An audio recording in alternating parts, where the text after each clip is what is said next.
అగ్రవర్ణ పేదల కోసం కేంద్రం ప్రవేశపెట్టిన ఈబీసీ బిల్లు పాస్ అవ్వడంపై ప్రజలు హర్షం వ్యక్తం చేస్తున్నారు. కొన్ని చోట్ల భిన్నాభిప్రాయాలు వ్యక్తమవుతున్నా ఎక్కువ శాతం ప్రజలు ఈ అంశాన్ని స్వాగతిస్తున్నారు. ఇది చారిత్రాత్మక నిర్ణయమని ఈ బిల్లు ఆమోదానికి కృషి చేయడం అభినందనీయమంటున్నారు. నెల్లూరు ప్రజలు ఏమనుకుంటున్నారో మా ప్రతినిధి బుర్లిని అడిగి తెలుసుకుందాం.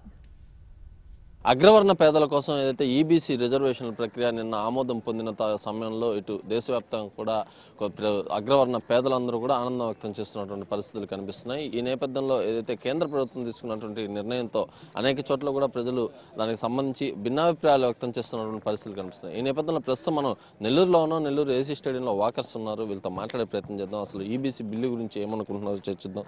సరే చెప్పండి, ఇవాళ కేంద్ర ప్రభుత్వం తీసుకున్నటువంటి నిర్ణయం ఎలా అనిపిస్తుంది? అగ్రవర్ణ పేదలకు ఏ విధంగా ఉపయోగపడుతుంది?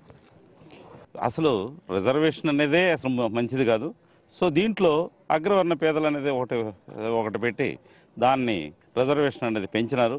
సుమారుగా మెరిట్ అనేది వాళ్ళని తగ్గించడం అనేది నిజంగా శోచనీయం.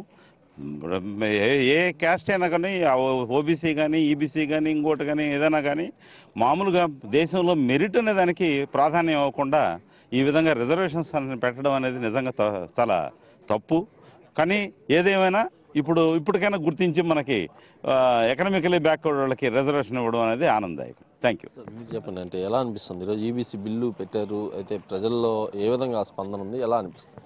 సామాజిక పరంగాను విద్యాపరంగాను వెనుకబడిన వర్గాలకు మాత్రమే అన్న విధంగా ఉన్నప్పుడు ఆర్థిక పరంగా వెనుకబడిన వర్గాలకు రిజర్వేషన్ చేకూర్చడం అన్నది చాలా హర్షించదగ్గ విషయం.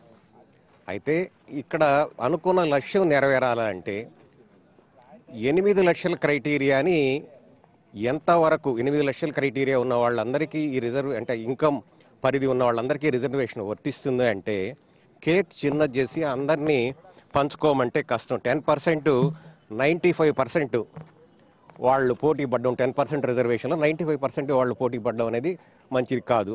వీళ్ళు ఆలోచించవలసింది ఆ ఇన్కమ్ క్రైటీరియాని ఇన్కమ్ ట్యాక్స్ లిమిట్ 2,50,000కి కుదించుంటే వీళ్ళు అనుకున్న లక్ష్యం నెరవేరి ఉండేది. నిజంగా పేద వర్గాలకి అందుబాటులోకి వచ్చి ఉండేది.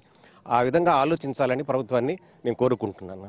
అయితే జనాలు కూడా ఏదైతే ఈబీసీ రిజర్వేషన్ల గురించి దాదాపుగా కూడా ఇప్పటికే ఇన్ని సంవత్సరాల తర్వాత ప్రభుత్వం గుర్తించింది అని చెప్పి ఒక ఇది కూడా అంటుంది. అయితే నిజంగా అగ్రవర్ణ పేదలకి ఇది పూర్తి స్థాయిలో పనికొస్తుందండి.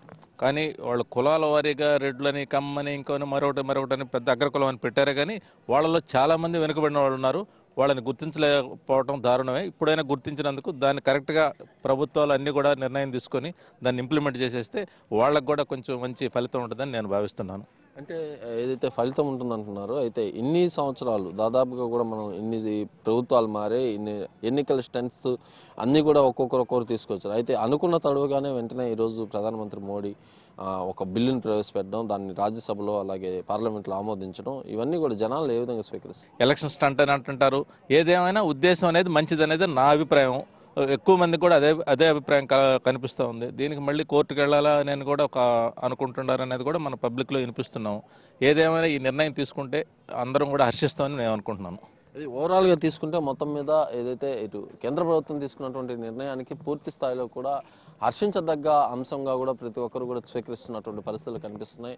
ఏదైతే కేంద్ర ప్రభుత్వం సంచలనాత్మక నిర్ణయం, ఇన్ని రోజులు కూడా ప్రతి ప్రభుత్వాలు అయితే మారుతున్నాయి, వివిధ హామీలు అయితే ఇస్తున్నాయి, కానీ పూర్తి స్థాయిలో ఈబీసీ రిజర్వేషన్లు అనే అంశాన్ని మాత్రం ఇన్ని సంవత్సరాల తర్వాత అయినా గుర్తించడం వల్ల పేద అగ్రవర్ణాల్లో పేదలకి పూర్తి స్థాయిలో పనికొచ్చే అవకాశం ఉంటుందని చెప్పి ఇటు జిల్లాలో ఉన్నటువంటి వాకర్స్ కానీ ప్రజలు కానీ చెప్తున్నటువంటి పరిస్థితులు నెల్లూరులో కనిపిస్తున్నాయి. ఇది ఇక్కడ పరిస్థితి. వీడియో జర్నలిస్ట్ జోషితో మురళీకృష్ణ, భారత్ టుడే, నెల్లూరు నుంచి.